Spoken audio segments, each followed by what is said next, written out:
at the JCE. Somebody called me this morning, the chairman emeritus of JCE.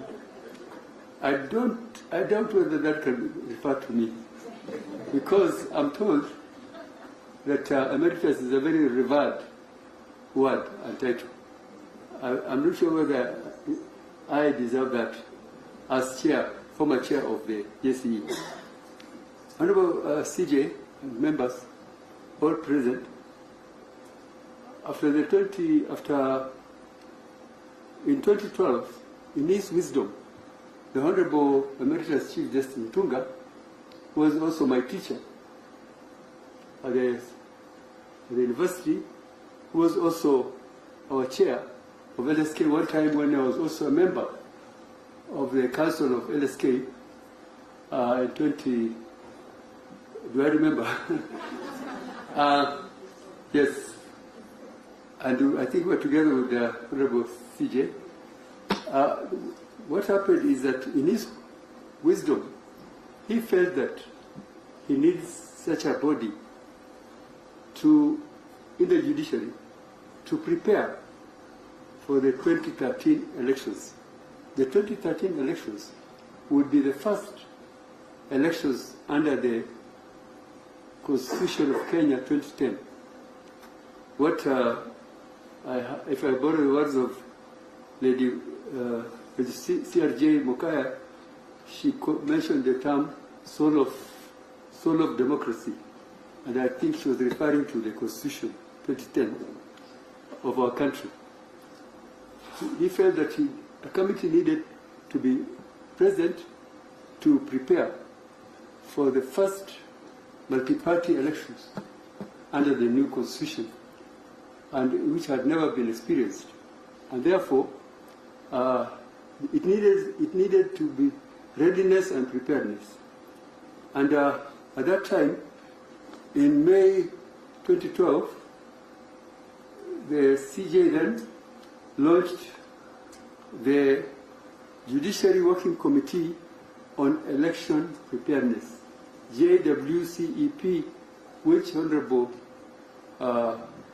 Mogaka referred to. Sorry for that. So, it may be lost to a few, not all, that the first chairman of the Judiciary Working Committee on Elections Preparedness was Justice Ibrahim. I was the first chair of that body, launched in 2012 May. And at that time, it was focused, I believe, for the preparation of the elections of 2013, that circle, the first circle. And I was honored to have the vice chair of JWCP, none other than the Honorable Chief Justice Emeritus David Maraga. He was the vice then. Subsequently, after the elections of 2013, and really viewing and understanding more the role of that committee, the Honorable then Chief Justice Emeritus William Tunga, in his wisdom again, decided to launch a permanent standing committee on elections preparedness. And that's when he launched JCE, the present one, to be on a permanent basis, and launched it in, I believe it was in August 2015. That one was when it was born, and the first chairman of this permanent body was the Honorable Emeritus Justice David Maraga. And I continued to be a member of JCE, and I don't know whether it is by omission or it was deliberate. I've been a member of JCE ever since that time, and I'm truly honored that upon the Honorable Lady Justice Koome taking taking over as the First Lady Chief Justice of the Republic of Kenya, in her wisdom, she felt that I needed to come now and serve JCE as a chair after she took over and at the beginning of her tenure. So I'm truly honored, Honorable CJ, for you having considered me as a chair of JCE after you took over as started your tenure as Chief Justice. So I'm very honored and humbled that you did that, together with the Vice Chair.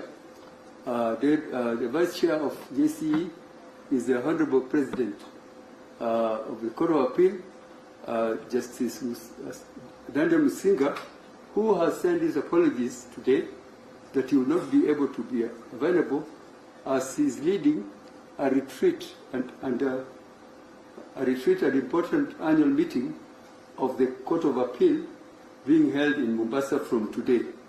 So he sends his regards and is part of regards and best wishes for this meeting and is part of us.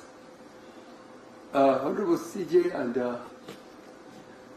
honorable members, it's a great honor to join you today to mark an important milestone in the work of the Judiciary Committee on Elections as we launch the operational plan for the period 2025-2028. Over the years, JC has made remarkable strides in strengthening electoral disputes resolution in Kenya. In doing so, the committee has registered notable achievements that speak to the dedication of those who have served on the committee. And I wish, before I go further, to recognize and thank members of the Secretariat led by the Secretary, Honorable Zipporah Bishana, for arranging this together with the Chief of Staff, who is the MC of the CJ's office, for organizing this event, which appears to be going on very well. Thank you so much. From streamlining training to enhancing stakeholder engagement and supporting jurisprudential growth in electoral law, those achievements have laid a strong foundation for the future. And that is what JC has been doing. Just to highlight a few of those achievements are, number one, comprehensive EDR training rollout. EDR for elections. So during the 2022 electoral cycle, the committee spearheaded training of 93 judges, 342 judicial officers, 118 law clerks and legal searchers, to 66 registrars and deputy registrars, and 418 staff. This is election-related training. These capacity building efforts enhanced case management and promoted consistency in electoral jurisprudence. The second achievement was the creation and revision of authoritative EDR reference materials.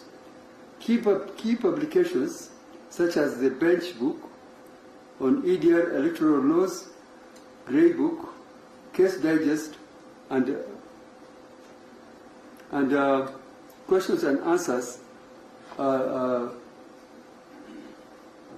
papers on e-filing were produced and widely used by the bench, bar, and academia, helping institutionalize EDR processes and knowledge. Thirdly, development and implementation of a judiciary-wide e-filing platform for election petitions for the 2022 electoral cycle. A landmark reform done in collaboration with the ICT Directorate, enabling electronic filing of election petitions nationwide. quite a significant achievement, significantly improving access, efficiency, and monitoring of cases across election courts. Fourthly, decentralization of political parties disputes tribunal through legal and structural reforms. The PPDT was expanded beyond Nairobi to 7 additional regions, enhancing access to justice for pre-election disputes.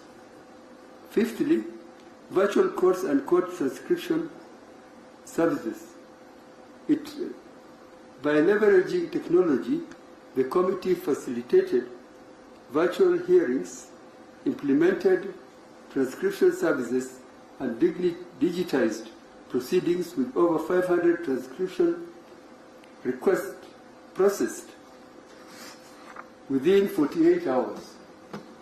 So you can imagine, revolutionizing court operations during elections.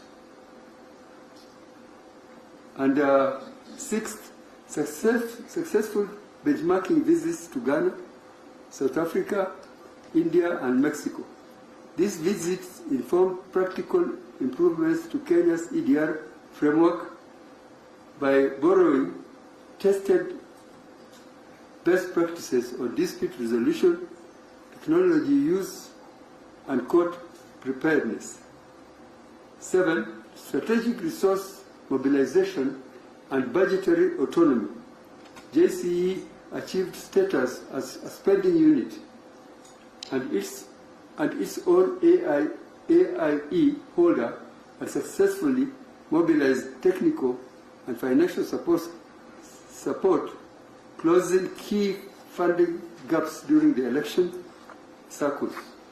Several partners, including DANIDA, USAID, GIZ, SIDP, UNDP, DFID,